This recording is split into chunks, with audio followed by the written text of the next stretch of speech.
మోదీకి సాధ్యం కాని పని మేము చేసి చూపిస్తున్నాం. మరో 3 వారాల్లో తెలంగాణలో కులగణన పూర్తి. రాహుల్ గాంధీ: మీరు కులగణన చేసేది పాకిస్తాన్, బంగ్లాదేశ్ను ఇచ్చేది మీరే.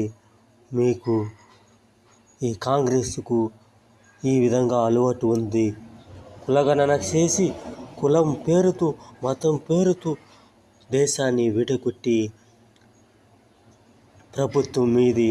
మీకే సాధ్యమవుతుంది. మీరే చెప్పుకోవటంలో ఆసక్తి లేదు.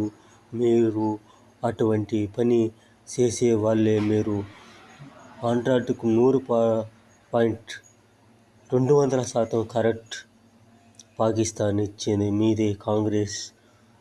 మీరు ఈ విధంగా లేకపోతే ఈ దేశాన్ని నష్టం చేసే స్థితిలో ఉంచుతారు. ఇది